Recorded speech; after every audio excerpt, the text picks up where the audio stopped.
geriatría, ¿no? Los temas de geriatría. Entonces, bueno, les preparé lo que me comentaron que venía más lista, ¿verdad? Lo que venía en sus guías y pues nos vamos a basar sobre todo en las guías de Sendetec, ¿no? De práctica clínica, porque es lo que, aunque tienen fallas en las actualizaciones, hay unas cosas discutibles, pues es finalmente lo que les van a preguntar, ¿no? La mayoría de los ítems van a ser obtenidos de ahí, entonces vamos a revisarlas a grandes rasgos y pues algunos tips para que vean qué les van a preguntar. En primer lugar, vamos a ver un poco de la fisiología del envejecimiento, porque en geriatría van a ser muy importantes los cambios que lleva el propio envejecimiento, un envejecimiento sano, para diferenciar entre una patología y algo que es fisiológico, ¿no? De ahí depende mucho que tú mediques o no a un paciente y el abordaje diagnóstico y terapéutico integral de ese paciente.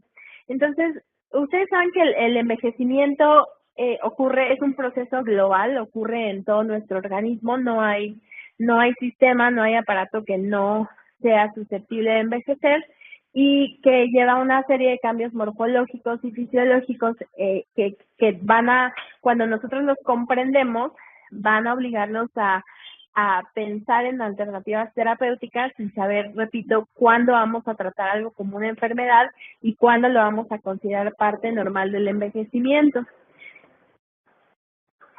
Esto yo aplaudo que hoy en día ya les incluyan estos temas de geriatría en los exámenes y en su preparación académica desde la licenciatura, cosa que antes no se hacía, porque acuérdense que la población está envejeciendo, ¿no? Que tenemos ya una transición demográfica ya establecida, que la problemática principal de nuestro país es que estamos envejeciendo en 50 años, lo que países primermundistas envejecieron en 100 o 200 años. Y entonces, este envejecimiento tan acelerado nos está llevando a una serie de problemas logísticos en cuanto a atención sanitaria con la población de adultos mayores.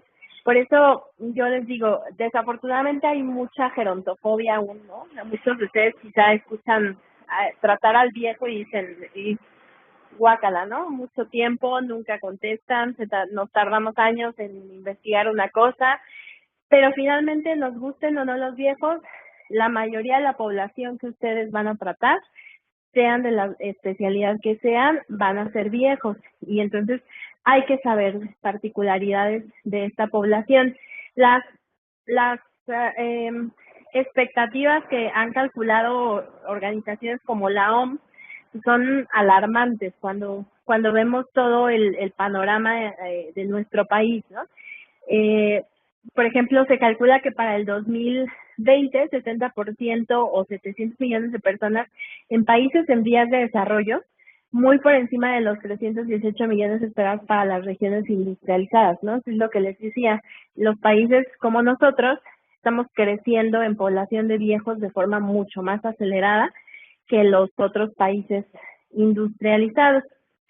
Y precisamente por eso hoy en día se toman otras políticas de salud y esto de que ya se les incluya temas de geriatría en su examen nacional, pues es una de esas estrategias, ¿no? Eh, Vamos a ir viendo, estudiar el envejecimiento son capítulos y capítulos de todos los libros y tratados que puedan haber, ¿no? Entonces, solo vamos a ver particularidades porque pues, van a ocurrir una serie de cambios muy extensos que nos llevaríamos horas y horas platicarlos. Entonces, de manera sintetizada, vamos a ver a nivel de sistema cardiovascular principalmente estos aspectos. El aumento de la matriz colágena de la túnica media, que la pérdida de fibras de elastina que va a contribuir al endurecimiento o a la arteriosclerosis que va a ser propia del envejecimiento, el engrosamiento septal que va a llevar a una hipertrofia cardíaca. No es poco común observar en las teleradiografías de tórax o en los ecocardiogramas o en el electrocardiograma una tasa gradual de hipertrofia cardíaca, ¿no? Sobre todo de cavidades izquierdas, la disminución de cardiomiocitos, aumento de la matriz extracelular, todo eso lo que va a repercutir es en rigidez vascular y cardíaca, mayor disfunción endotelial y a pesar de eso se puede conservar un volumen expulsivo, ¿no? O sea, la fracción de eyección puede no alterarse con el envejecimiento, pero sí lo tenemos que tener en cuenta a la hora de manejo de volumen en el paciente geriátrico. Y acuérdense que finalmente esto nos va a llevar a enfermedades propias del envejecimiento, principalmente pues la hipertensión arterial, ¿no? La hipertensión arterial es del viejo por excelencia por esta serie de cambios. Y lo mismo en la cardiopatía isquémica, ¿no? Tenemos, a pesar de que tenemos angiogénesis por el paso de los años, pues estos vasos ya no son igual de elásticos que antes, ¿no? Y ya muchas veces repercuten en la fracción de eyección y por lo tanto la clase funcional del viejo puede verse alterada. A nivel del sistema renal, también vamos a tener la disfunción endotelial en todos los sistemas.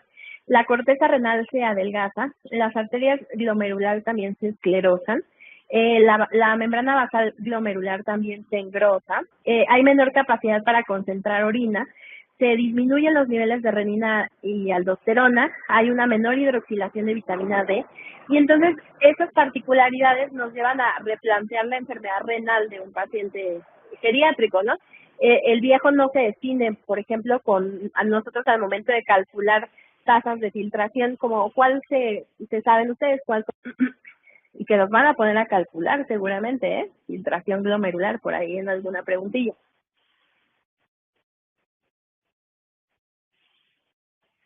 La más frecuente, pues, Crocop-Gauss, ¿no? Acuérdense que esas fórmulas muchas veces están calculadas conforme a masa muscular, lo cual ya no es un parámetro sensible en el viejo. Entonces, todas estas fórmulas, CKD-EPI, todas las fórmulas MDRM que nosotros usamos en un adulto joven para calcular la función renal, no nos van a ser muy útiles en el viejo. Asimismo, no vamos a tener los mismos puntos de corte para definir la enfermedad renal. ¿Cuándo hablamos de una enfermedad renal en un adulto joven? Cuando hay una depuración de creatinina de cuánto, menor de cuánto. ¿Ya vieron nefro? ¿No? De 30, ¿no? Cuando ya es de 30, depuración. Cuando ya es una depuración menor, pues hablamos de enfermedad renal, pero si nosotros sabemos que en el envejecimiento, a partir de los 40 años, hay por lo menos un 5% de disminución máximo, ¿no? De disminución de función glomerular, pues entonces no nos es confiable esta fórmula, ¿no? Tampoco, o ese punto de corte. Entonces, a la hora de considerar la enfermedad renal en el viejo, pues no va a ser tan sencillo como en el adulto joven, o sea, no hay puntos de corte establecidos. También nos hace pensar que parámetros que usamos como estudios de depuración de creatinina de orina de 24 horas, por la misma menor capacidad de concentrar orina en el viejo, tampoco nos es sensible, ¿no? Tampoco nos sirve, nos es muy útil. A la hora sobre todo de estadificar, nosotros podemos decir quizá es un viejo ya con enfermedad renal, pero para decir qué estadio, tenemos que tomar en cuenta toda la valoración geriátrica integral, ¿de acuerdo?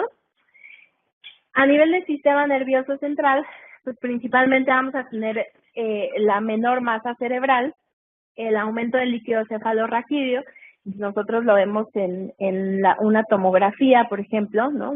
Los ventrículos aumentados de tamaño, hay una pérdida neuronal mínima pero focalizada, hay cambios no generalizados de arborización neuronal, menor focalización de actividad neuronal, menor velocidad del procesamiento, disminución de la memoria de trabajo y menor destreza motora. Estos cambios son parte de un deterioro cognitivo, por eso se da el deterioro cognitivo normal de un viejo, por esos cambios.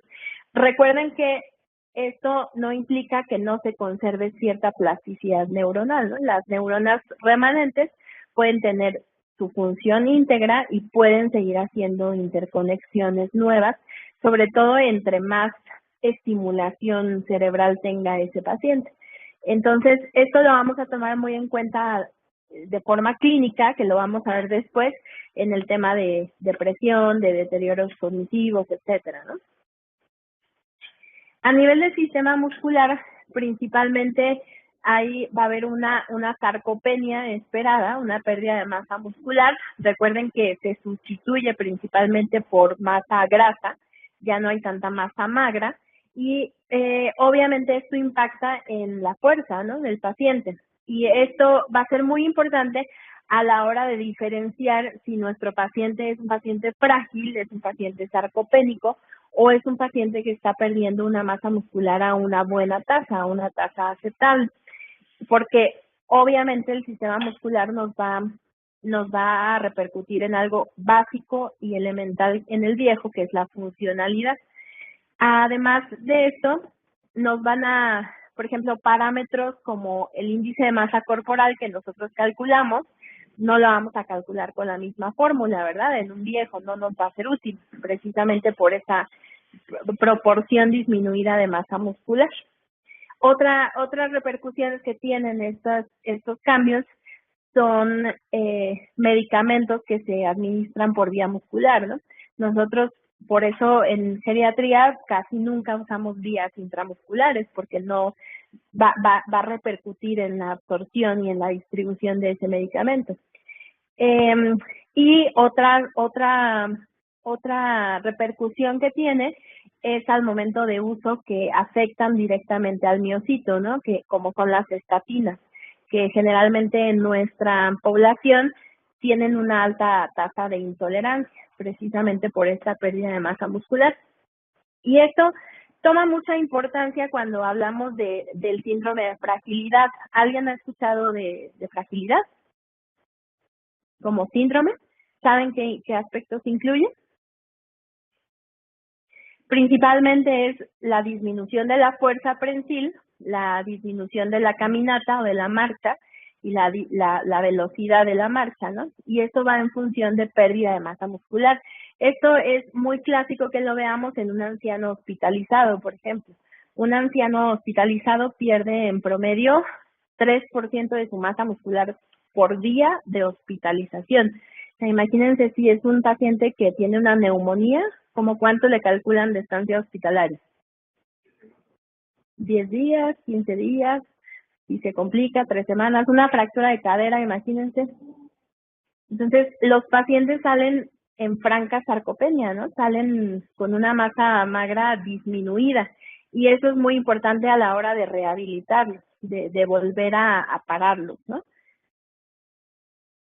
En el sistema metabólico, pues vamos a tener cambios como el aumento de la grasa visceral, va a haber infiltración grasa de tejido, menor masa de las células beta a nivel pancreático, mayor producción de adipocinas y factores inflamatorios y mayor resistencia insulínica y diabetes.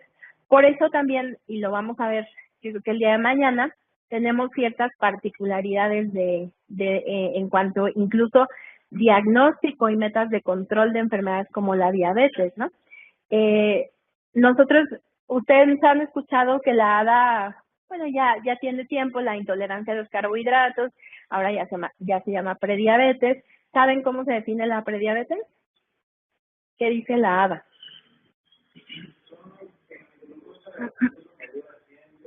Entre 100 a 110, 125, ¿no? Antes del corte, 126 para arriba y es diabetes. ¿Han escuchado que se defina prediabetes en el viejo?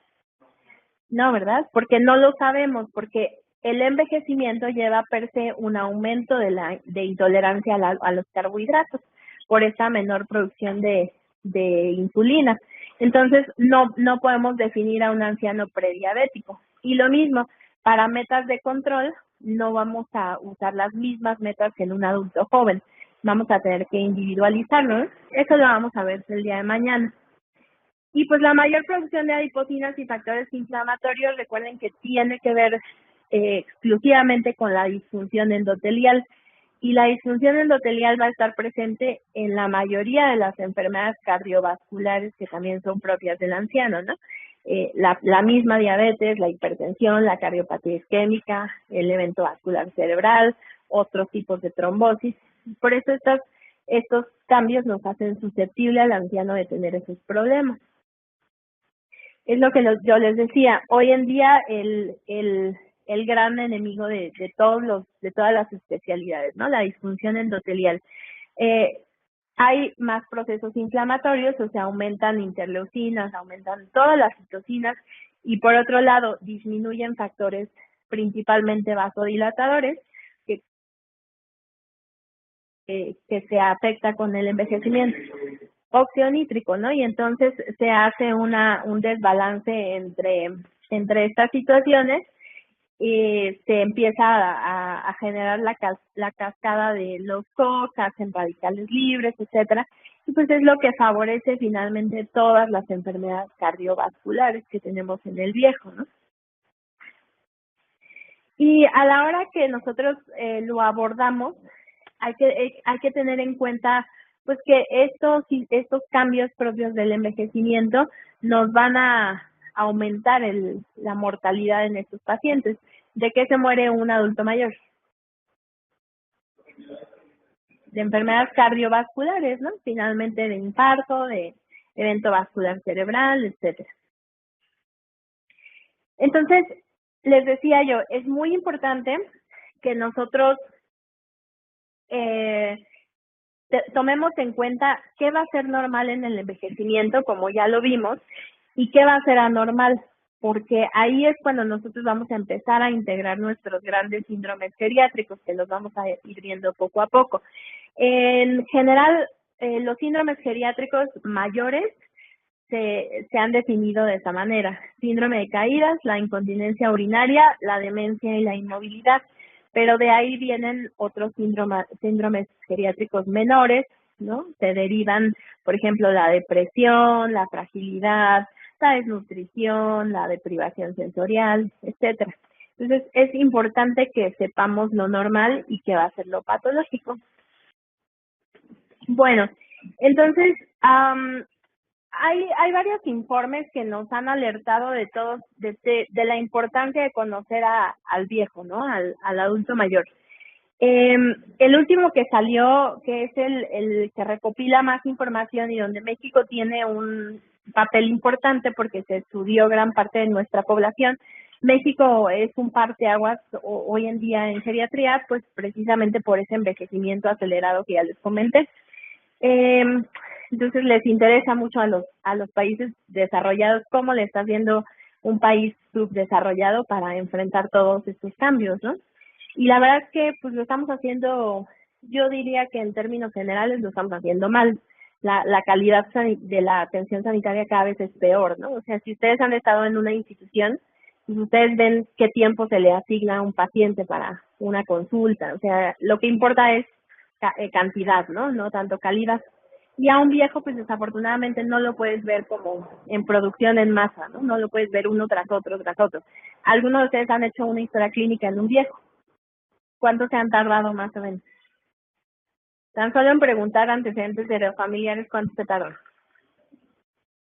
¿Desde cuándo es hipertenso? Ah, pues desde que mi primo se casó, y ya saben, ¿no? Cómo son. Les encanta hablar. Entonces, aquí desafortunadamente esas cuestiones sanitarias nos están ganando, ¿no? Y nos están haciendo que se atiendan de manera fragmentada y de forma ineficiente al viejo. Adelante. Entonces, quiero que vean estas proyecciones que son de la OMS, del informe del envejecimiento, al último año que se publicó, que fue 2015. Estas nos muestran las proporciones de personas de 60 años o más. Ahí ya empezamos a ver pues, cómo predomina en países europeos, cómo México todavía tenía una proporción pues relativamente baja, ¿no? Y fíjense las proyecciones que se esperan para, pues ya, ¿no? Para la vuelta de la esquina, porque 30 y tantos años se pasan volando, ¿no? O 20, porque esto está para el 2050. Entonces, fíjense cuántos cuadritos avanzamos, o sea, avanzamos 2 en 20 y tantos años, ¿no? Y por eso es que ustedes, les insisto, tienen que estar preparados en que la especialidad que tomen, excepto la pediatría, van a ver viejos, ¿no? Y finalmente ustedes son los que van a preparar niños sanos para que lleguen a un envejecimiento adecuado, ¿no? Pero también es importante que tomen decisiones, porque aquí muchos quieren pediatría. hay que ponerse a pensar, ¿no? También en función de necesidades, porque acuérdense que México es uno de los países donde ya no va a haber niños, donde ya no va a haber embarazos, donde la esperanza de vida va a ir creciendo y la tasa de fecundidad va a ir bajando y bajando y bajando. Y cada vez vamos a ir viendo más adultos de 50 para arriba, para todas las especialidades, ¿no?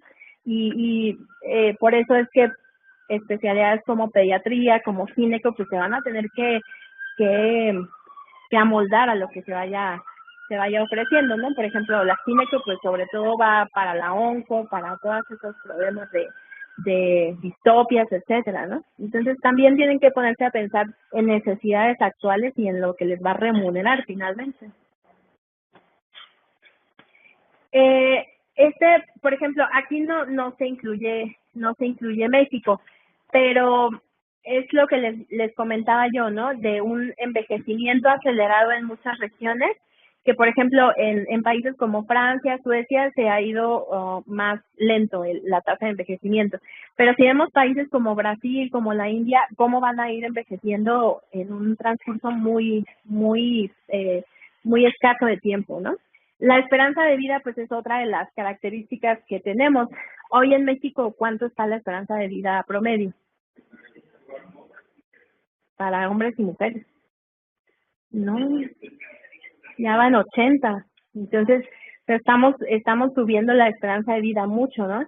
Y lo malo de todo esto, que muchas veces esperanza de vida no equivale a calidad de vida, ¿no? Entonces, estamos llegando a tener esperanzas de vida altísimas, de 80 y tantos, 85, en condiciones deplorables, sobre todo de pobreza, ¿no? Hay países que son modelo, por ejemplo, Japón ahorita está como en la mira, porque dicen, ¿cómo le están haciendo los japoneses para envejecer tanto? Que ya a Japón ya va como por 90 años y también, o sea, llegan con una muy buena calidad de vida. En cambio nosotros pues llegamos 80 de 85, pero ¿en qué situación llegan nuestros ancianos? Abandonados, llegan con pluripatología, descontrolados, con pocos recursos, ¿no? O sea, llegan a un envejecimiento bastante patológico. La esperanza de vida de hombres y mujeres a los 60 años se ha ido modificando también en muchos países. Y por ejemplo, seguimos viendo países como India, que no sabemos, todavía coexisten muchas enfermedades infecciosas que están matando a la población joven, pero pues en nuestro país acuérdense que tenemos esta transición epidemiológica también, ¿no? Las enfermedades crónico-degenerativas que coexisten con las infecciosas, sobre todo pues VIH, ¿no? Que antes se morían los pacientes con VIH a los 30, 40 años. Ahora fácilmente llegan a los 60, 70, 80 años con VIH y no necesariamente en malas condiciones, ¿no? Entonces tenemos esa transición demográfica. Este informe también incluye algo que es importante, que yo les decía. Una cosa es esperanza de vida y otra cosa es cómo estamos llegando. ¿De qué nos habla entonces la fuerza de presión? Ya lo dijimos hace rato. Fragilidad, ¿no? Estamos llegando a ser viejos frágiles. ¿Qué dice ahí? Y ahí sí está México, el amarillito, ¿no? ¿Cómo estamos? Estamos hasta abajo, ¿no? O sea, estamos llegando a ser viejos malnutridos, frágiles, desacondicionados y finalmente dependientes, ¿no? Y ese va a ser otro de los grandes problemas. ¿Quién va a cuidar a esos viejos? Los va a cuidar la familia, los van a cuidar los cuidadores empíricos, los va a cuidar el sistema sanitario. ¿Quién va a cuidar a ese viejo que está llegando dependiente? Esa es otra de las proyecciones para velocidad de la marcha en hombres y mujeres. Y ahí también está México. ¿Y cómo vamos?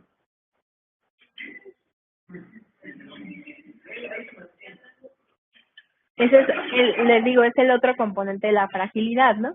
Entonces nos hace pensar que estamos llegando en condiciones de dismovilidad o de inmovilidad que también implican una dependencia funcional. Entonces, Ante todo esto, pues se han hecho marcos jurídicos y normativos internacionales, y les digo que México pues ya está entrando en esos panoramas, o sea, ya nos están volteando a ver. Y una de ellas pues fue los derechos humanos, ¿no? Cuando se incluyó la, el gran avance de decir, a ver, en primer lugar, un viejo no tiene derecho a ser discriminado, ¿no? No podemos discriminar a ninguna persona por edad. Y eso es antes ocurría mucho. Al viejo se le discriminaba, ¿por qué? Sí, por viejo, pero ¿por qué? Ya no nos servía, ¿no? Ya no era productivo, ya era solamente una carga, ya no generaba dinero, al contrario, ocupaba una jubilación, ¿no? Y entonces Derechos Humanos dijo, a ver, momento, o sea, si el viejo ya te retribuyó, ya estuvo al servicio del Estado mucho tiempo, entonces no es justo ni es adecuado que se le desprecie en la etapa de jubilación, por ejemplo. Salieron el Pacto Internacional de Derechos Económicos, Sociales y Culturales, que lo principal que planteó es que al viejo se le considerara para oportunidades igualitarias, ¿no? Oportunidades equitativas. ¿Y eso lo han visto ustedes? ¿Ustedes ven que hoy en día se contrate a viejos? ¿Y en qué se contratan? De cerillos. O sea, ¿ustedes creen que es un trabajo digno para un viejo que ya dio toda su vida productiva, que lo pongan de cerillo? O sea, esas son condiciones que se tienen que estar viendo, se tienen que estar revisando todavía, ¿no? Que el viejo envejezca con dignidad, porque muchas veces son trabajos que ya no son aptos para ellos, ¿no? Y se discrimina y se dice, este viejo ya está demenciado, ya no puede hacer trabajos ejecutivos, ya no puede hacer trabajos mentales. ¿Y cuántos nosotros conocemos que sí llegan a ser viejos funcionales y bastante más cuerdos y más inteligentes que muchos que están por ahí en el gobierno o qué sé yo, ¿no? El otro la otra gran normatividad, por ejemplo, es el Plan de Acción Internacional de Madrid sobre el envejecimiento. Y ahí, pues, lo mismo se enfocó en promover en todos los países, pues primero su desarrollo, ¿no? Su desarrollo social, económico, su fomento a la salud, el bienestar en la vejez y la creación de un entorno propicio y favorable para las personas mayores. Entonces, acuérdense que fue cuando en México se empezaron a ver programas como pues las pensiones, las pensiones alimentarias, pensiones de medicamentos, cobertura de seguro social, ¿no? Para la salud, incluso reparación recuperación de espacios públicos, ¿no? Acuérdense que antes ustedes llegaron a salir con su abuelito o qué sé yo en silla de ruedas a algún lugar. ¿Y cómo era antes? Bueno, ustedes están muy jóvenes, pero te tardabas de aquí a Tlalpan, yo creo que 2 horas, ¿no? Entre obstáculos y que no había por dónde pasar, etcétera. Entonces, la adecuación de espacios y de espacios arquitectónicos también fue parte de estas iniciativas. Ahora, les decía, prestar servicios adecuados, que sean equitativos, que se les atienda igual que a los adultos jóvenes, ¿no? Yo trabajo en el ISSSTE y, por ejemplo, en mi institución lo más frecuente que vemos es, eh, quiero irme a hacer un Papá Nicolau a los 80 años. ¿Y qué le dicen? No, ya para qué, ¿no? Ya si no te dio cáncer, pues ya no. ¿Y eso es verdad? El cáncer cervicuterino sigue siendo de la mujer y de la mujer vieja, ¿no? También, o sea, no se salvan de tener cáncer cervicuterino. Y vean cuál es la discriminación, ¿no? Hacia ya no hacérselo. Y eso lo vemos en muchas otras cosas, ¿no? ¿Ustedes no creen que es discriminación las letritas que les ponen a los medicamentos? O sea, ¿ustedes saben cuánto trabajo le cuesta a un adulto mayor leer el gramaje de una caja?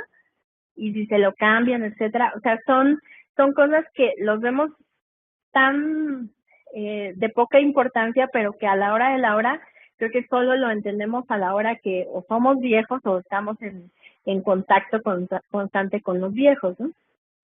Em, Otra cosa que fue muy importante en esto, pues atender la salud mental. Sabemos que antes, por ejemplo, las demencias no se detectaban tanto, ¿no? Las demencias se daban como un proceso normal del envejecimiento y decían, pues ya está chocheando, ya se le olvidan las cosas porque pues, quiere llamar la atención o está loco, etcétera. Y hoy en día ya tenemos un amplio conocimiento de lo que pasa y cómo diferenciar una demencia de algo normal, ¿no? Eh, Proporcionar atención y apoyo a los cuidadores. Hoy en día también ya se dan bastantes oportunidades para que un cuidador se prepare, ¿no? Y lo tenga incluso como un ingreso para esa persona. Antes, ¿quiénes eran los cuidadores? Generalmente la hija, la esposa, la mujer, ¿no? Porque generalmente era una figura femenina. Y ahorita pues ya se está abriendo a la participación. Y tiene que ver mucho también los medios de comunicación, ¿no? Si nosotros vemos los medios, los spots y todos los anuncios publicitarios dirigidos hacia los viejos, varían mucho, ¿no? Hoy, ¿en qué comerciales ven ustedes viejos en la tele? ¿A qué hacen referencia? ¿Eh?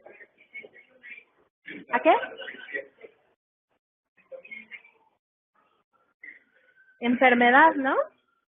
Pañales, desnutrición, o sea, todo lo que rechazamos, nada más vemos un viejo. ¿Y cuando vemos un viejo anunciando, por ejemplo, ropa, trabajo, aquí en México, ¿no? Entonces, sí, claro, o sea, regalo del abuelito o el día del abuelo, ¿no? Y eso es algo que no pasa en Europa, ¿no? En Europa la figura del viejo pues se mantiene íntegra y se trata de dar esa impresión de que el viejo sigue siendo productivo y sigue siendo funcional y no es igual a enfermedad. Ese es el que les decía, el último informe al 2015 y pues, por ejemplo, ahí se incluyó, les digo, una buena parte de estudio en México y nos decían algo interesante, que en las políticas de salud el reto de la transición demográfica tiene prioridad baja.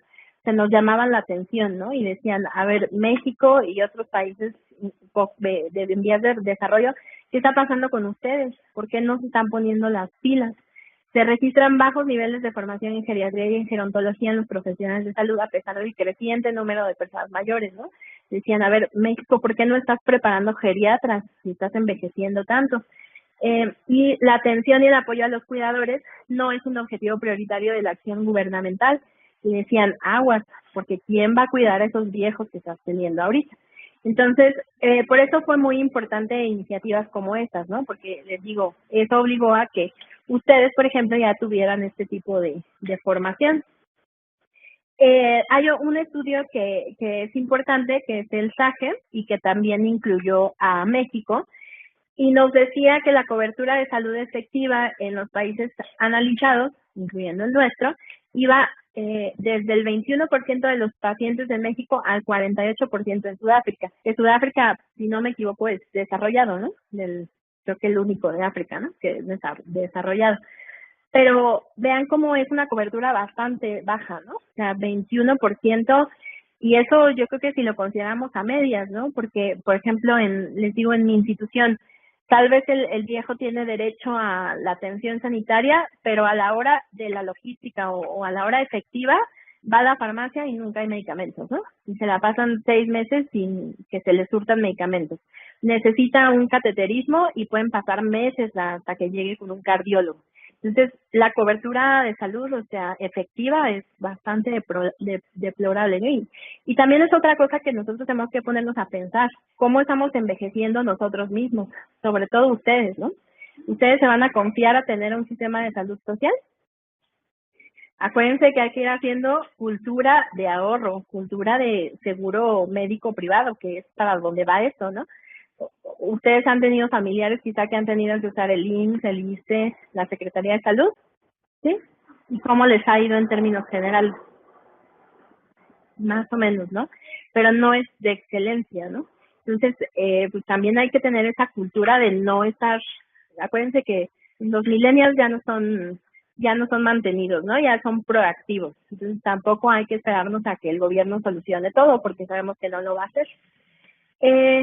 Y un gran número de adultos mayores se privan de los servicios de salud, es lo que nos decía este informe, o los subutilizan, o bien terminan empobrecidos al tener que pagar por servicios de salud que pueden o no proporcionarles la atención que necesitan. Porque pues precisamente los viejos de hoy no tenían esa cultura de ahorro que nosotros tenemos, ¿no? Si van teniendo alguna duda, comentario, me dicen, ¿no? Bueno, entonces, esto es un aspecto social y de ahí vamos a partir a ya estudiar clínicamente al envejecimiento. Bueno, pues la geriatría, acuérdense que es una rama muy reciente aquí en nuestro país, ¿no? No tiene más de 30, 40 años que se introdujo, que realmente es muy poquito. Se están haciendo pocos programas de geriatría todavía, ¿no? Ya no tiene mucho, si no me equivoco, que será unos 5 años que ya es entrada directa, tal vez. A lo mejor un poquito más, ¿no? Entonces, pues tenemos que saber caracterizarlo y para eso los primeros geriatras hicieron modelos y esos modelos son importantes porque pueden llegar a preguntarles, ¿no? En qué consiste, sobre todo el más aceptado hoy en día, que es el envejecimiento exitoso o saludable. Acuérdense que el acercamiento o el abordaje del envejecimiento pues siempre va a tener que ver con el sentido dinámico de la vida, ¿no? Va a ser cambiante constantemente.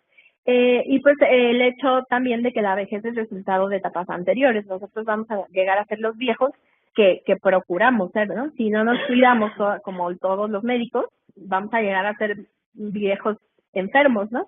Si empezamos a tener cultura de salud pues, y nos empezamos a cuidar desde antes, pues vamos a ser viejos productivos y sanos. También se involucran aquí pues las interacciones biodemográficas, económicas, familiares, psicosociales, ambientales, biológicas, ¿no? Y todo esto va a tener que ver con la tipología del envejecimiento.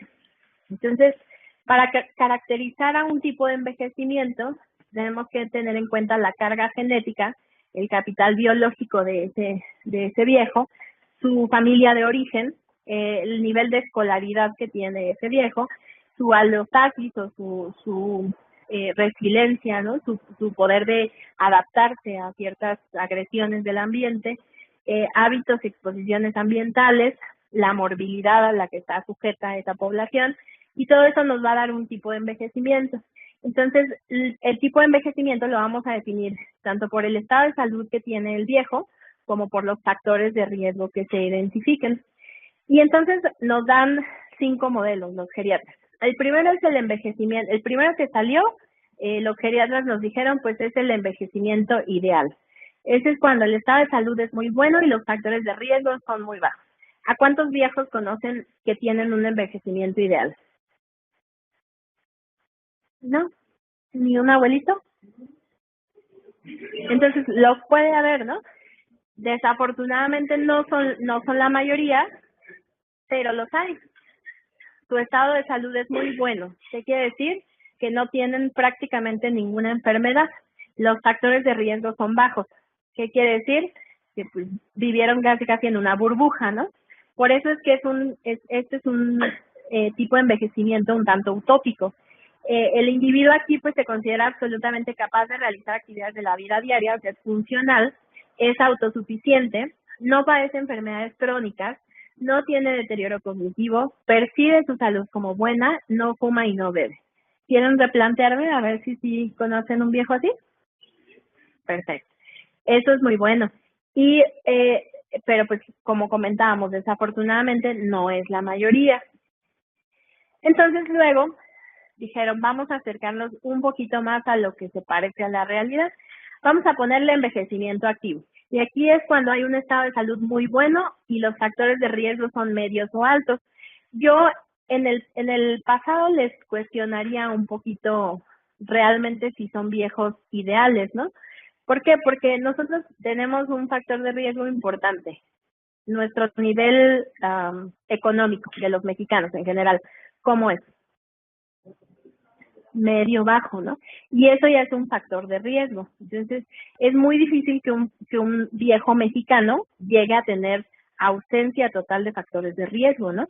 Porque somos de la población promedio. Entonces, aquí el individuo tiene una enfermedad crónica, pero percibe su estado de salud como regular, su autopercepción es importante, tiene alguna dificultad para realizar actividades de la vida diaria, aunque es independiente, no sufre deterioro cognitivo. ¿Por qué no gustó esta definición de envejecimiento activo? ¿A qué hace alusión esa palabra de activo? Que es autosuficiente. Entonces, un viejo que use un bastón, ¿es activo? No, ¿verdad? Porque ya tiene que usar un auxiliar de la marcha. Entonces dijeron, a ver, no necesariamente por tener un auxiliar de la marcha no va a ser activo. Entonces tampoco agradó mucho ese modelo de envejecimiento.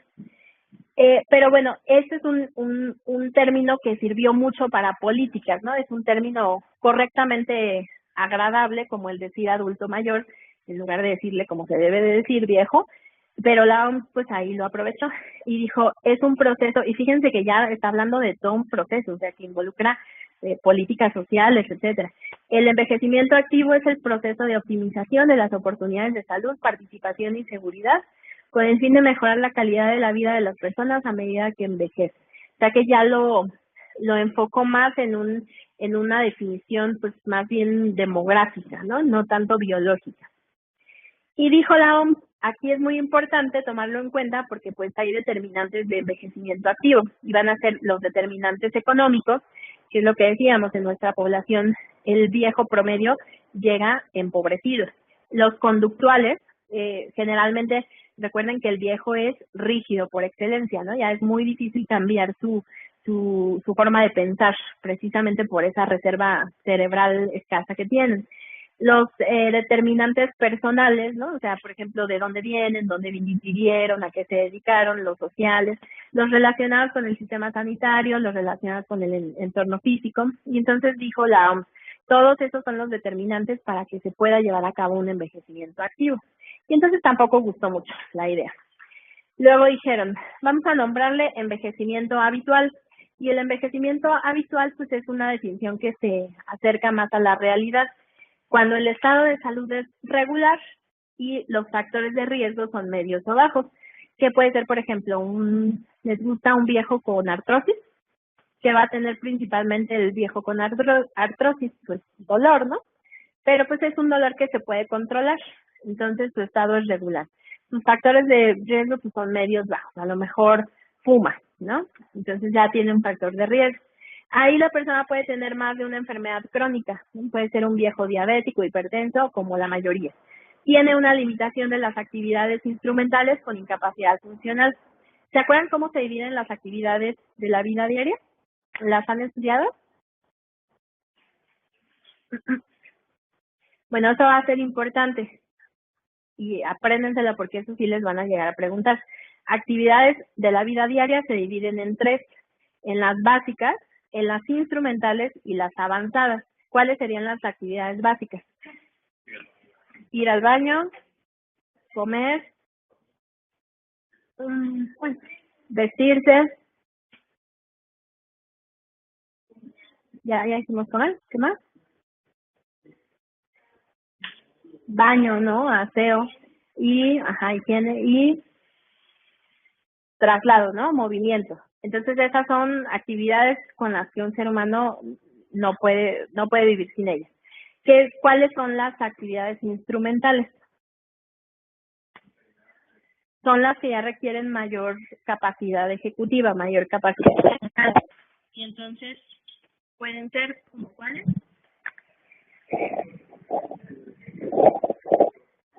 Esa es básica. Contestar teléfonos. Exacto. Por ejemplo, otra cosa, comprar cosas, pagar cuentas.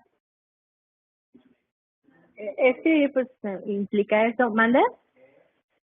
O sea, pero es como actividad que nosotros hacemos en la vida diaria. Acuérdense que son o sea, sí, vaya, todos escribimos, pero son cosas elementales para nuestra función social, ¿ok? Y las instrumentales, ¿cuáles son? Las avanzadas, perdón. Son las que ya requieren más, eh, manejar, por ejemplo, sería una instrumental, transportarse, ¿no? O sea, a lo mejor no manejo, pero soy capaz de tomar un taxi, un microbús, el metro, no sé. Las avanzadas ya necesitan todavía más capacidad mental. ¿Cuáles pueden ser avanzadas?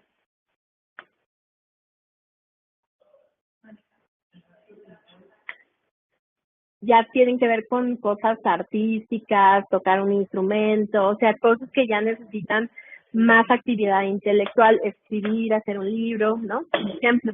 Entonces, aquí la persona tiene limitación, pero con las instrumentales, ¿no? O sea, las instrumentales ya están afectadas, entonces ya le dan cierta incapacidad funcional. Por ejemplo, ya no puedo ir al mercado a comprar mi mandado porque se me olvida traer las cosas o porque me dan mal el cambio, qué sé yo, o porque me pierdo. Aunque se mantiene independiente para lo demás, se puede vestir solito, se puede bañar solito, se puede llevar el alimento a su boca, etcétera. Puede haber deterioro cognitivo leve o no haber deterioro. Entonces ese es un envejecimiento habitual y ahí más o menos situamos a la mayoría de los viejos, ¿no? Y entonces, como realmente son modelos que tienen limitaciones, pues hoy en día lo que es más aceptado culturalmente es denominarle al modelo de envejecimiento ideal envejecimiento saludable. Y todas las políticas están diseñadas hoy en día para lograr un envejecimiento saludable. Y aquí dijeron, pues tienen que ver las características personales, pero también la herencia genética y todos los determinantes que nos dijo la OMS que ya vimos, ¿no? Pero ahí ya, sobre todo los japoneses, sacaron un concepto nuevo que es la capacidad funcional y la capacidad intrínseca. Y dijeron que eso era muy importante para considerarlo como parte de la predicción de un envejecimiento, ¿no? Por ejemplo, a los japoneses les llama mucho la atención aquí en nuestro país. No sé si alguien conoce Bernal, Querétaro. Bernal se caracteriza por tener poblaciones sumamente envejecidas, ¿no? Rebasan incluso la esperanza de vida promedio. Están en 100, 110. Y entonces esa población llama mucho la atención. Dicen, a ver, ¿qué están haciendo esos viejos que llegan a ser tan viejos y funcionales? Entonces tiene que ver mucho con la capacidad intrínseca y la capacidad funcional. La capacidad funcional va a ser aquellos atributos relacionados con la salud que permiten a una persona hacer y hacer lo que es importante para ella. Entonces, incluye que se le tome en cuenta, ¿no? Que participe activamente en su familia, en su entorno social. Entonces, la capacidad funcional se compone de las características del entorno y de la capacidad intrínseca, que va a ser la combinación de todas las capacidades físicas y mentales. ¿A qué se dedican esos viejos ahí en Querétaro como actividad principal? Artesanos, ¿qué más? Bueno, pero sí, ¿de dónde sacan esa comida? De la agricultura, ¿no? Son agricultores, son ganaderos principalmente, o sea, son viejos que se mantienen activos, ¿no? Viendo su sembradío, viendo su ganado, todo esto, y entonces eso les permite ser participativos y llegar a un buen envejecimiento. Y además dijo la OMS que tenía que ver mucho este concepto de resiliencia, si lo han escuchado, es un concepto que usan mucho los psicólogos, ¿no? Y que dijo, la resiliencia básicamente, ¿qué es? Es que no nos pasen cosas, que no nos pasen cosas malas, no, ¿verdad? Entonces, ¿qué es? Que a pesar de que te pasen cosas adversas, tú puedas adaptarte, puedas salir adelante. Entonces, ya sea a través de la resistencia, la recuperación o la adaptación. Entonces dijo la OMS que esta capacidad de resiliencia pues es muy importante para todo pueblo que esté envejeciendo. Y llegamos finalmente a todo lo opuesto, al otro modelo de envejecimiento que es al que no queremos llegar, principalmente, que es el envejecimiento patológico. Este es un envejecimiento en el que el estado de salud es regular, con riesgos altos, o bien un estado de salud malo, sin importar los factores de riesgo, ¿no? Por ejemplo, puede haber un viejo que estudió doctorado, que tiene posibilidades económicas altas, que no fumó, que no tomó, que tiene un apoyo familiar adecuado, pero, oh sorpresa, lo diagnostican con enfermedad de Alzheimer. Y es un envejecimiento patológico, ¿no? Porque tiene una enfermedad a pesar de que no tiene factores de riesgo. Le tocó un factor de herencia que no pudo modificar. Y aquí la persona tiene enfermedades crónicas, generalmente varias. Aquí en México la Secretaría de Salud calcula que en promedio los viejos tienen de 3 a 5 enfermedades concomitantes hoy en día, que además tiene una mala autopercepción de salud, que no es lo mismo, ¿no? Porque ¿cuántos viejos ustedes conocen que están enfermos y tienen 3 o 5 patologías, pero cómo se perciben a ellos mismos? Bien, ¿no? Y les dices, ¿cómo está señor Juan? Muy bien, yo me siento bien, ahí la llevo, se perciben ellos mismos como con un envejecimiento adecuado. Aquí el viejo también padece deterioro cognitivo, presenta discapacidad y muy probablemente es dependiente de terceros, ¿no? Entonces, es el modelo al que no queremos llegar. ¿Por qué? Porque el envejecimiento patológico se nos traduce en este síndrome que ya mencionamos, la fragilidad. Es cuando los factores estresantes aumentan la vulnerabilidad de esa persona, bajan las reservas fisiológicas y hace que se disregulen todos los sistemas del organismo y el viejo ya no pueda mantener esa homeostasis y entonces cae en fragilidad. Les decía yo, los 4 grandes componentes de la fragilidad. En general es la lentitud de la marcha, la debilidad y la pobre resistencia. Esos 3, pero siempre son en un contexto de desnutrición. Esos 3 los describió principalmente Linda Fried y son la principal escala que nosotros usamos para valorar fragilidad, ¿no? Y si ven es una escala muy subjetiva. ¿Cómo puedes ver tú la lentitud de la marcha en un viejo? Le tienes que hacer una prueba muy difícil, caminata de 4 metros, ¿no? Y tú ves su velocidad de la marcha. Pobre resistencia, se supone que se tiene que hacer con un dinamómetro, pero tú lo puedes ver con un test de Up and Go, ¿no? Que tanto se está apoyando, por ejemplo, de la mesa para levantarse de una silla, por ejemplo, ¿no? Y ahí ya ves su pobre resistencia. Y pues su debilidad, sobre todo en la aprehensión, ¿no? Cómo toma los objetos. Entonces, los criterios de Linda Fried para fragilidad pues, son muy clínicos, son muy fácilmente observables. Muy bien. Entonces, nos vamos a ir adentrando hacia la valoración geriátrica integral, que de ahí vamos a partir para los síndromes, ¿no?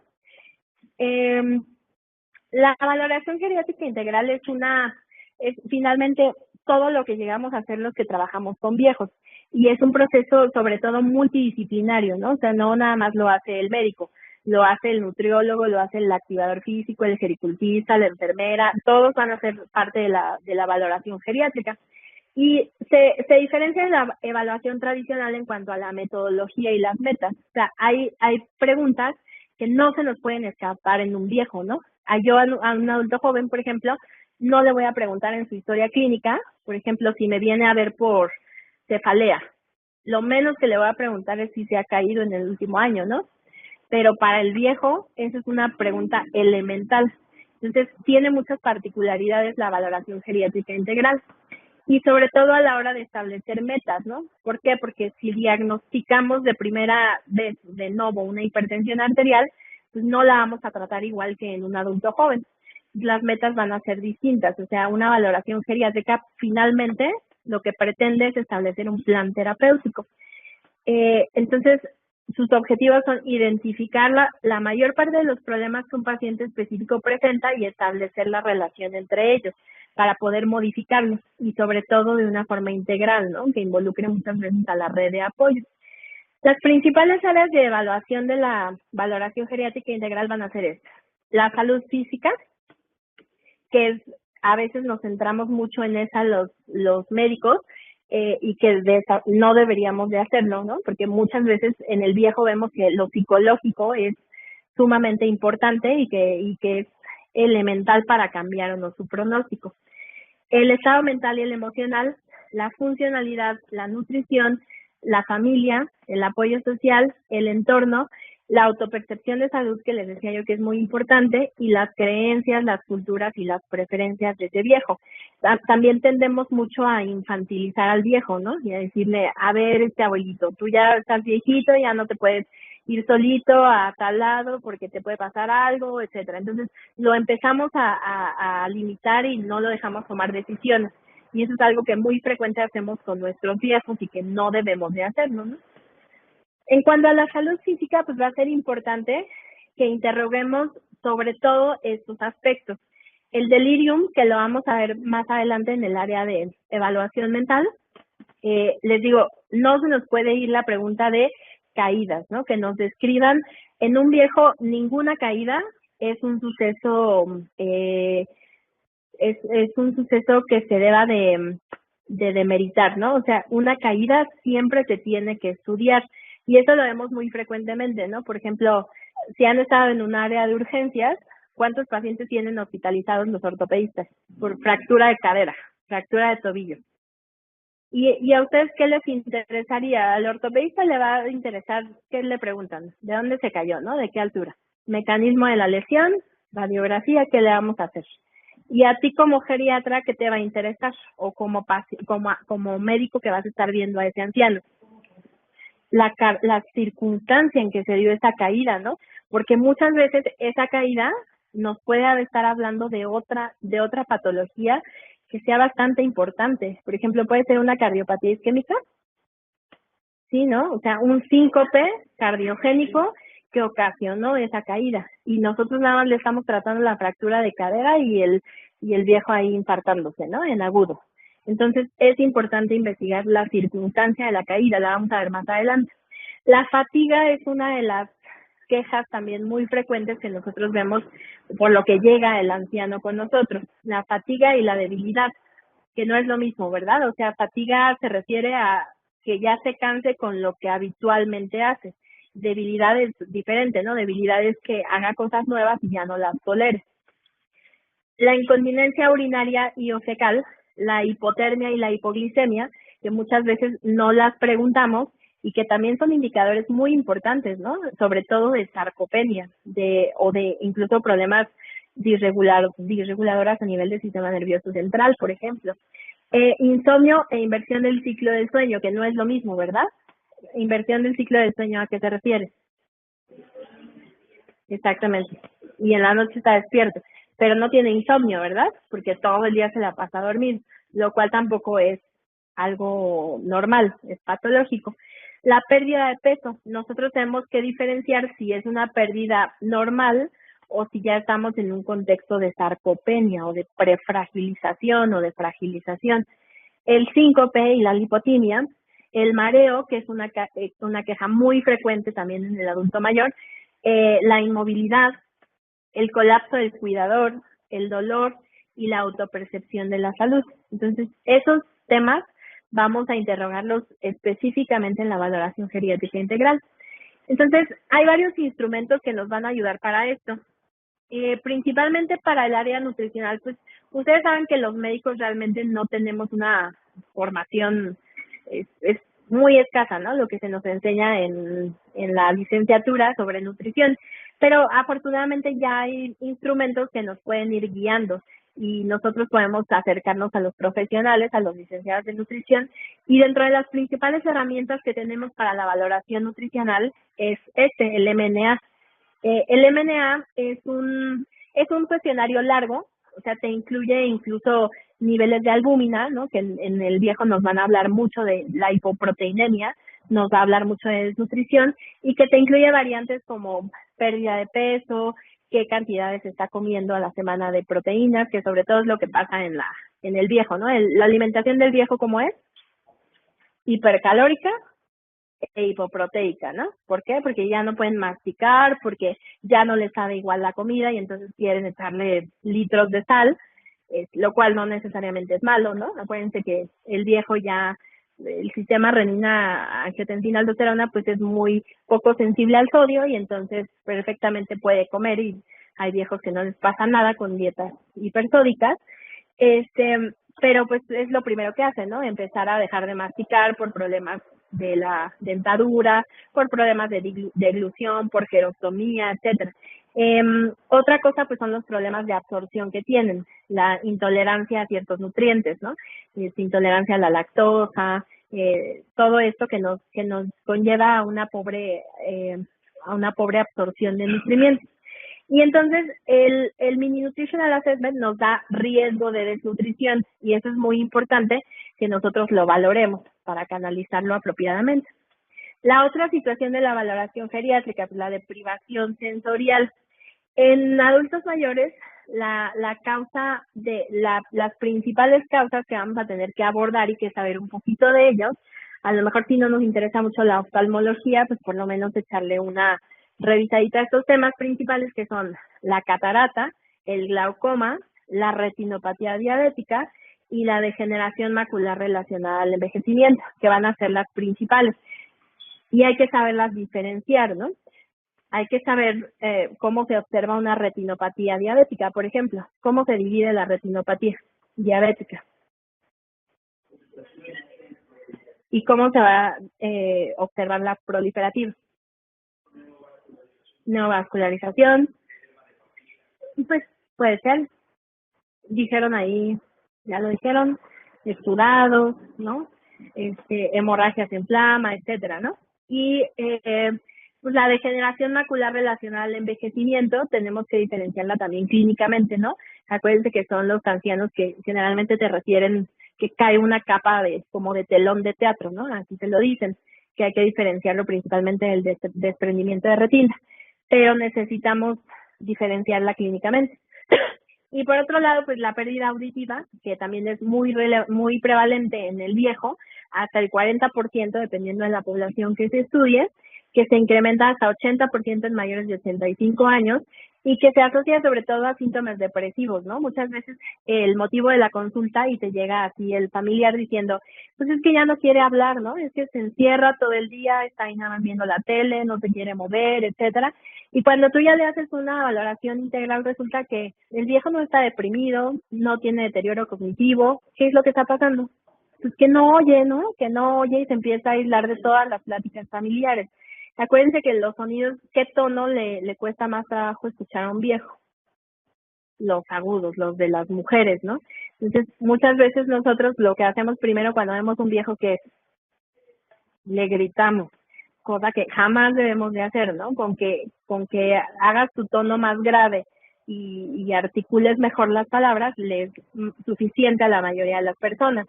Y otra cosa es que hay que saberla identificar tempranamente, porque generalmente ya en esas etapas ya tienen una autoesclerosis importante que ya no es corregible con ningún auxiliar auditivo. Y en cambio, si lo detectas 15 años antes, pues lo vas a ver conservar, ¿no? Va a desarrollar todavía audición adecuada. Les decía, para preguntar la autopercepción de la salud, estas son como claves que son importantes. ¿Por qué? Porque nos hacen, esto principalmente nos hace atender bien a un viejo, y es un viejo que va a regresar contigo. La prioridad de ese viejo no tiene que ser tu prioridad, ¿no? A lo mejor mi prioridad en este momento es bajarle esa cifra de presión arterial, pero si yo le pregunto cuál es su prioridad, o sea, ¿por qué me vino a ver a mí? Quizá me dice, quíteme el dolor de las rodillas, ¿no? Entonces, mi prioridad no va a ser la misma, ¿verdad? Entonces, tenemos que preguntar la autopercepción de la salud. Si tú le dices al viejo, ¿cómo percibe usted su enfermedad? ¿Cómo lo percibe su familia? ¿Cómo lo perciben sus cuidadores? Porque en esos temas es muy importante la opinión del cuidador. Les decía, ¿cuál es la queja principal? A mí, ¿por qué me vino a ver? ¿Me vino a ver porque porque se le sube su glucosa?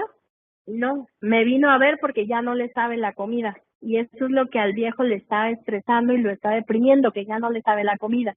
Entonces tengo que abordar primero su queja principal, ¿no? ¿Cuáles son las habilidades perdidas?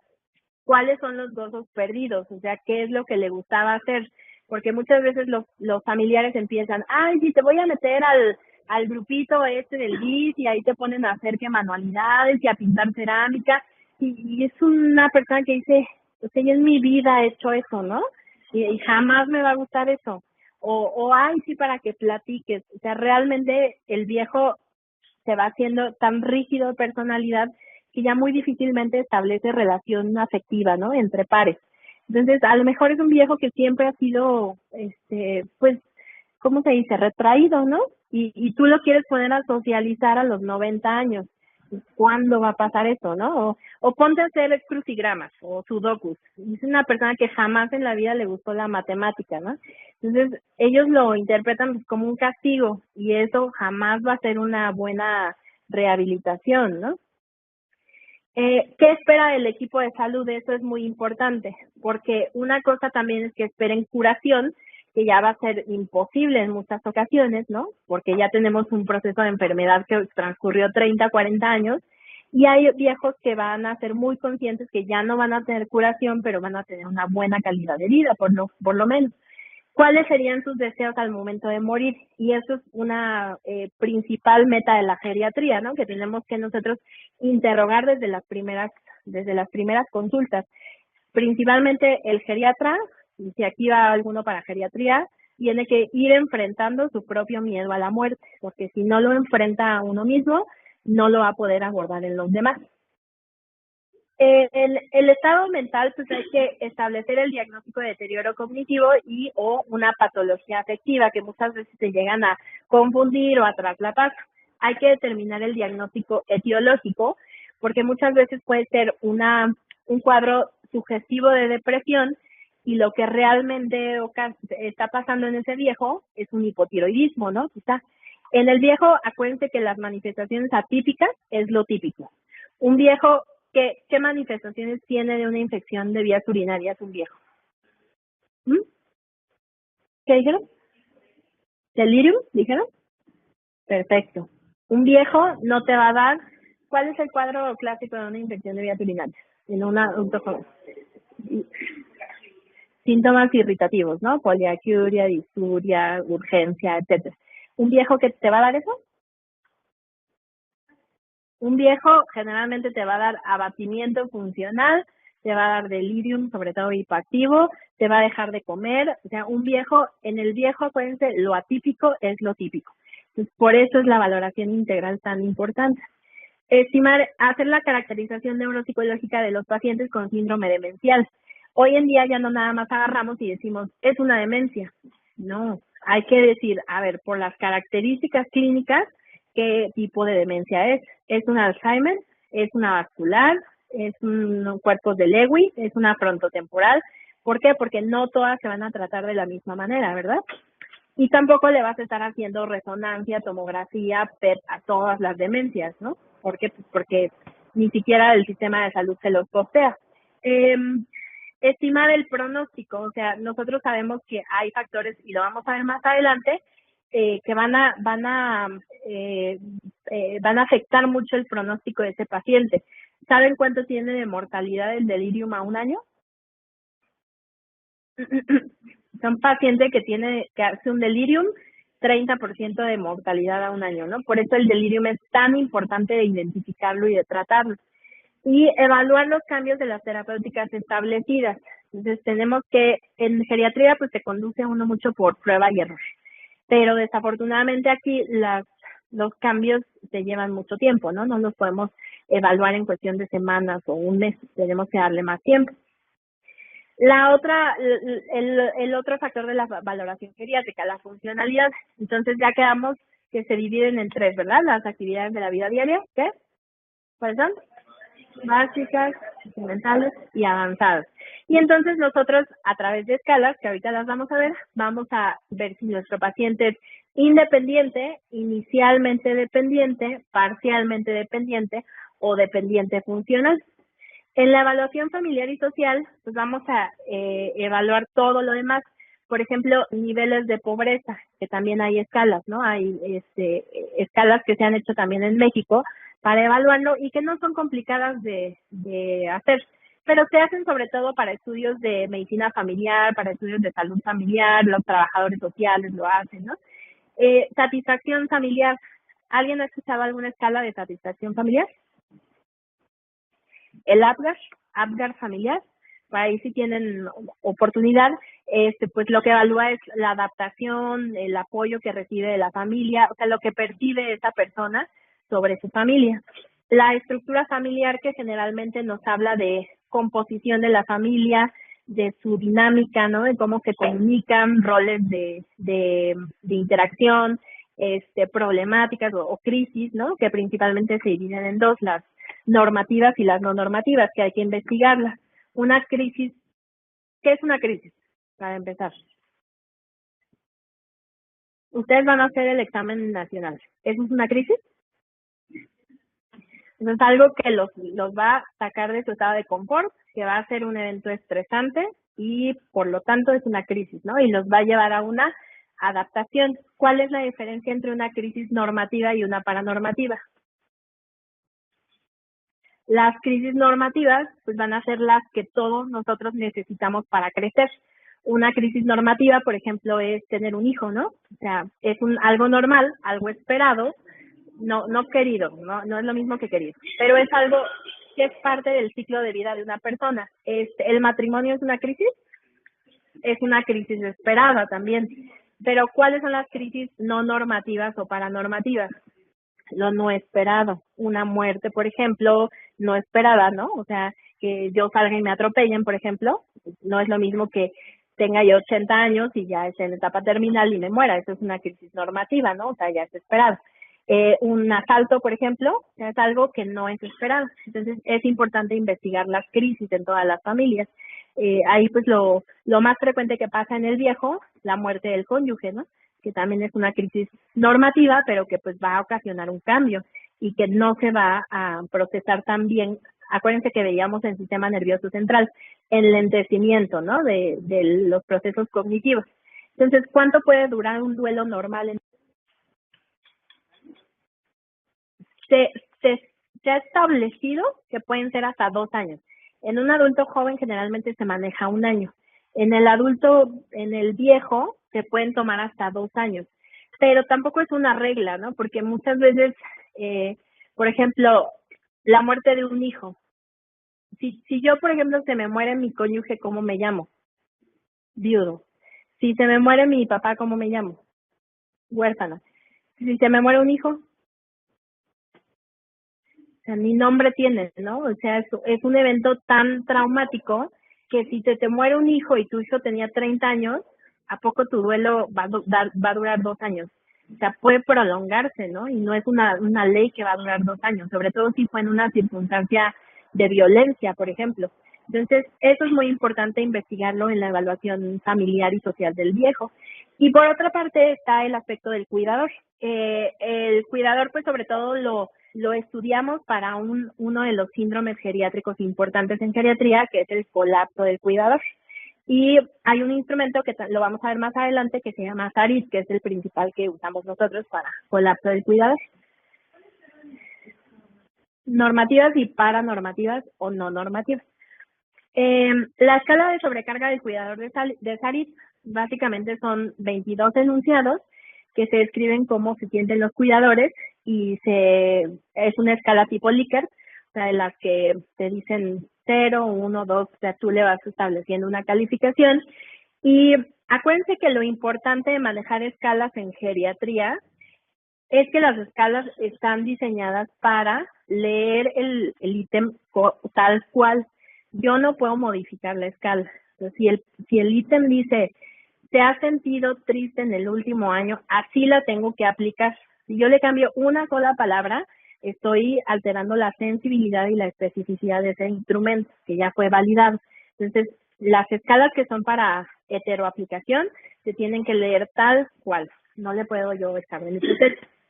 Entonces, tú realmente cuando aplicas una escala, en geriatría las escalas, hay dos corrientes, ¿no? Los geriatras que les encantan las escalas y que no pueden vivir sin escalas, y los geriatras o los profesionales de salud que nada más las usamos para fines de investigación.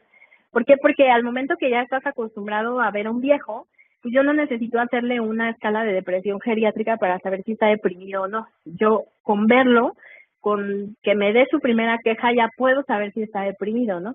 Entonces, hay médicos que les gusta mucho hacer escalas y hay otros que no, pero para fines de investigación nos sirven mucho.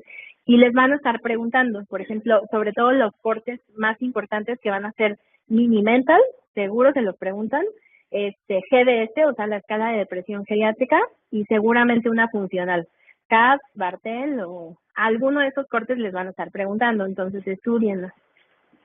Los vamos a ver más adelante. Y podemos resumir estos puntos que vamos a integrar en nuestra valoración geriátrica con todo lo que ya vimos. Nuestra historia clínica, que aquí pues las vamos a preguntar de todo, si acaso quizá lo que no nos sirve mucho son los perinatales, nos sirve pero pues ni se acuerdan, ¿no? Y así viejito, ¿cuánto le dieron de Apgar cuando nació? No, ¿verdad? La identificación de los síndromes geriátricos, la evaluación del estado mental, sobre todo si hiciste alguna escala, qué funcionalidad tiene, los problemas sociales y familiares, la medicina preventiva, sobre todo enfocada a vacunación, colapso del cuidador, direcciones avanzadas o directrices avanzadas, ¿saben qué son? Ya lo platicamos hace ratito, pero no leímos un nombre, decisiones al final de la vida, ¿no? Acuérdense que eso ya lo pueden bajar de internet, son formatos, hay un formato y hay un, bueno, o sea, tienen dos nombres, uno es el que puede llevar uno con un notario y que tenga validez oficial, y el otro es el formato de directrices avanzadas que yo lo puedo hacer firmar por mi familia en estado consciente. Yo puedo decir, si me pasa esto, no quiero que me lleves al hospital, que no me intuben, que quiero morir aquí en mi casa. Y es un documento legal que se tiene que respetar. Entonces, eso hay que hacerlo cuando el paciente está todavía íntegro, ¿no? Que puede tomar decisiones. Y pues finalmente el potencial de rehabilitación. Vamos a ver qué es recuperable y qué es solamente estabilizable, ¿no? Ahora, ¿para qué nos va a servir finalmente a nosotros la valoración geriátrica? Decíamos, finalmente para nuestro plan terapéutico. Mucho de los que, en lo que acaba nuestra valoración geriátrica y lo que nos genera discordancias y odios por todos los demás especialistas, o sea, si les preguntan a un cardiólogo, ¿qué opina de un geriatra? Les va a hablar pestes, ¿no? Casi siempre. ¿Por qué? Porque mucho de nuestra labor es la de prescripción. Y nosotros somos muchas veces los malos del cuento, ¿no? Porque les decimos, la furosemida que le está dando su cardiólogo se va. La aspirina que le está dando su cardiólogo, que les encanta la aspirina, se va. ¿Por qué? Porque ya no nos está haciendo ningún efecto benéfico, al contrario, ¿no? Ya le está ocasionando gastropatía erosiva, que en este momento nos va a condicionar un sangrado de tubo digestivo y que no nos va a dar ninguna ventaja sobre su riesgo cardiovascular. Entonces, eso es lo que nos crea enemistad con la mayoría de los especialistas, ¿no? Y que van con el ginecólogo y ¿por qué el geriatra le quitó este medicamento? Bueno, pues porque ya hicimos una valoración geriátrica y decidimos qué fue lo mejor para ese paciente. Para la prescripción apropiada de medicamentos nosotros tenemos 3 principios, ¿no? Disminuir la cantidad de fármacos. En geriatría, menos es más. Si ven nosotros, muchas veces hasta ni nos consultan porque dicen, ay, pues voy y ni me hace nada. Voy y me dice que me ponga calorcito en las articulaciones. Pues sí, porque muchas veces la termoterapia va a ser mucho mejor a darle un AINE 5 años que le va a ocasionar toxicidad renal, cardiovascular, y gástrica, etcétera, ¿no? Entonces, no es, y sobre todo si reconocemos que muchos de los síntomas van a ser parte del envejecimiento. Por ejemplo, un mareo debido a una hipotensión ortostática. No necesariamente lo vas a medicar, quizá con que le expliques al viejo qué medidas tiene que hacer para que no se caiga, para que estabilice su sistema de vasoreceptores, es suficiente y no le vas a tener que meter beta bloqueador, no le vas a tener que meter ningún otro medicamento, simplemente educarlo. Iniciar con dosis bajas e incrementar lentamente, también es algo de los que los otros especialistas se burlan muchísimo de nosotros, ¿no? Digoxina, un cuartito una vez al mes casi, ¿no? Furosemida, un cuartito, un día sí, 3 días no. Aspirina, un cuartito, un día sí y 2 meses no. Esos esquemas nosotros los llegamos a usar mucho, ¿no? Esquemas de microdosis, esquemas pausados y esquemas que finalmente la heurística, o sea, la medicina práctica, nos dicen que funciona, ¿no? Y sobre todo porque acuérdense que en nuestro caso, la distribución, el metabolismo de los medicamentos es tan fina que se alteran, ¿no? Por ejemplo, llega el cardiólogo y le da 0.125 de digoxina y en un mes el paciente ya se intoxicó por digital. Y entonces, por eso es que las microdosis son tan importantes, porque ya no lo vamos a metabolizar igual, ¿no? Ahora, les decía yo, hay muchos medicamentos que tienen efectos adversos importantes. Las estatinas, por ejemplo, que les ocasionan mialgias, debilidad, etcétera. Los DPP-4, que ya son una línea terapéutica importante en nuestros pacientes diabéticos, que también les dan astenia, les dan problemas de sueño, etcétera, ¿no? Y al presentar un nuevo síntoma, pensar en efectos secundarios. También es otro de los principios que tenemos que hacer. Investigar qué fármaco se le está dando, o por ejemplo, cuánto tiempo lleva tomando este diurético y no le hemos tomado unos electrolitos séricos, por ejemplo. Para nosotros, evaluar la prescripción inapropiada, tenemos estos criterios. Son dos, los criterios de Beers y los criterios de Stop-Start. Beers nos habla muchas veces de los efectos adversos que hay que tomar en cuenta, que son bastantes. Estos los pueden checar, están abiertos, están en muchos artículos y nos obligan a tener en cuenta fármacos que prácticamente están prohibidos usar en el viejo, cuando uno sabe.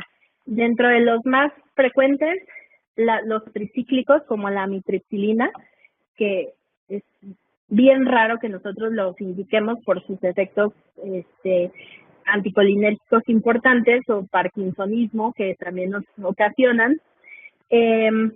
Los muchos antihistamínicos, porque se relacionan con síndrome de caída. Las benzodiazepinas, ¿no? Si un paciente que trata a viejos, jamás casi va a dar una benzodiazepina, ¿no?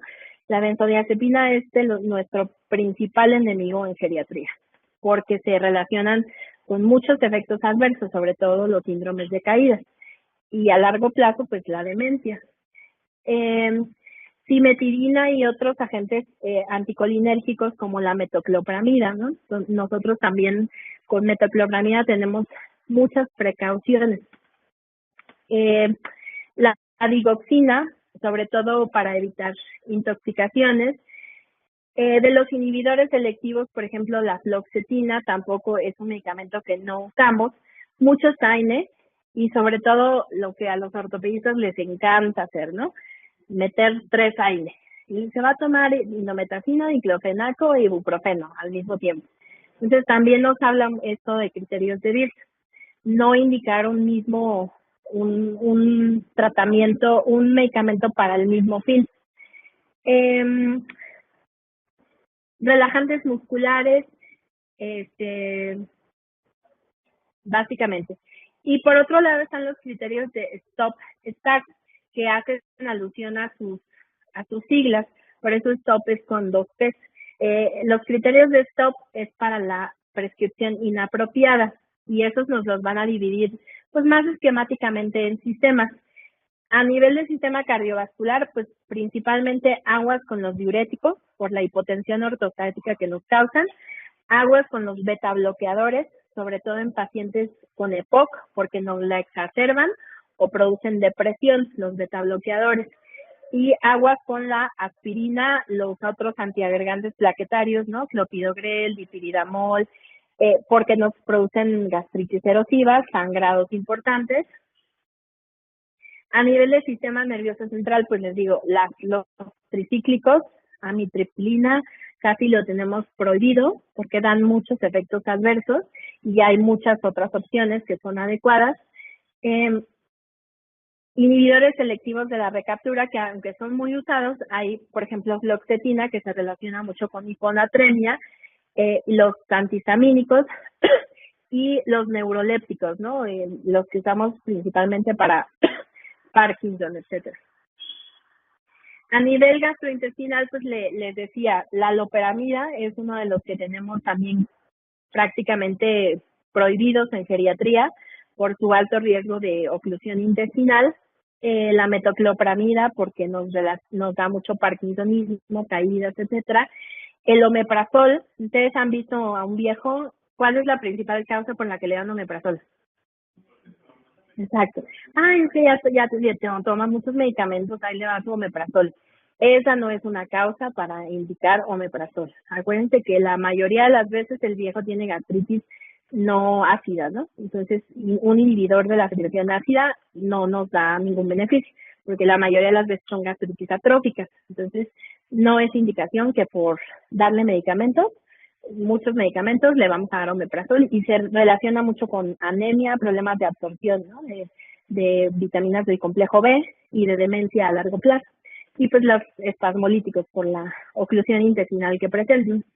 A nivel del sistema respiratorio, también lo que tenemos prácticamente prohibido son teofilina, corticosteroides sistémicos, porque nos pueden exacerbar cuestiones como EPOC, nos pueden desencadenar una reacción neoplásica que por ahí anda escondida, ¿no?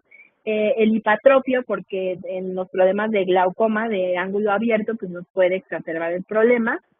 A nivel de músculo esquelético, pues los AINE principalmente, los corticosteroides a largo plazo, la colchicina.